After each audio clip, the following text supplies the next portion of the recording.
Olá, tudo bem? Sabe quando a sua vida muda e aí você percebe que ela estava bem calma e você ainda tinha coragem de reclamar? Nossas vidas estão sim nas mãos de Deus, mais do que a gente pode imaginar. Ele é o dono da história. Em Mateus capítulo 6, versículo 34, Jesus nos deu um conselho que a gente insiste em desprezar.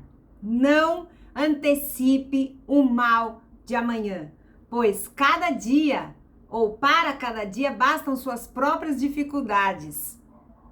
Então, aquiete-se por hoje. Aproveite o que você tem hoje. Desfrute do que está ao seu lado hoje, porque certamente amanhã vai mudar e vai trazer outras dificuldades.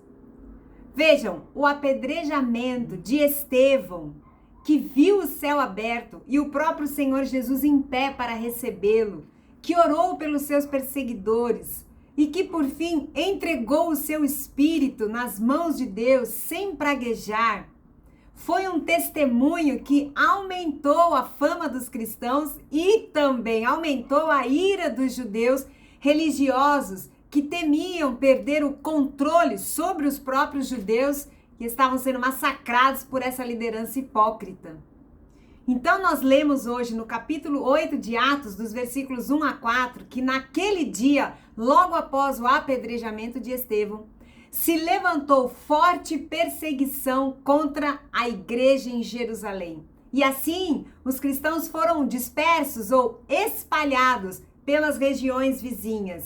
Ou seja, o evangelho estava sendo espalhado junto com os cristãos. O sofrimento de terem que fugir e abandonar suas casas fez com que o evangelho ganhasse ainda mais notoriedade.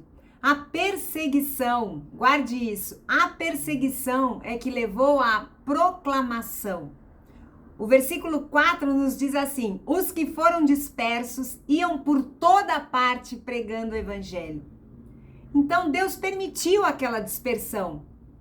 Na verdade, nós podemos pensar de outra forma. Deus confiou aos primeiros cristãos a missão de saírem anunciando que o reino do céu havia chegado, que o Messias havia chegado.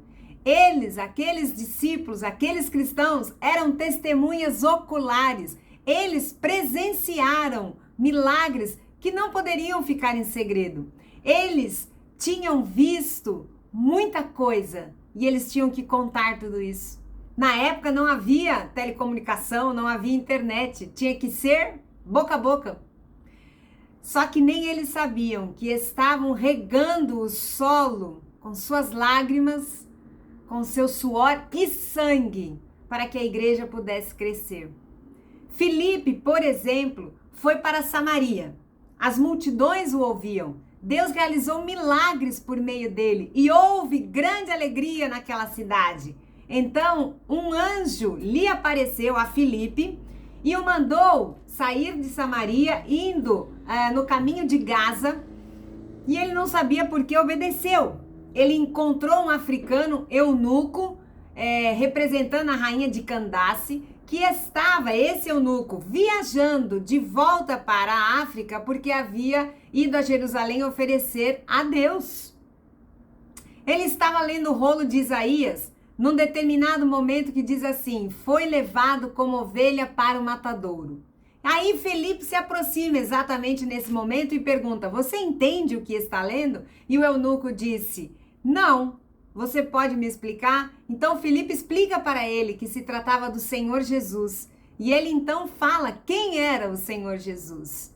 E ele creu, esse eunuco creu que Jesus era o Filho de Deus. E pediu então para ser batizado. E foi batizado. Ao saírem da água, o Espírito Santo arrebata Filipe, de forma que o eunuco não o vê mais. Porém, segue cheio de júbilo para a África, aonde também levaria o evangelho. Eu quero dizer que continua sendo assim. Então, ao invés de reclamarmos da nossa vida, podemos continuar essa obra evangelizando. É isso. Partiu? Bora, cristão em missão? É isso que Deus espera de nós.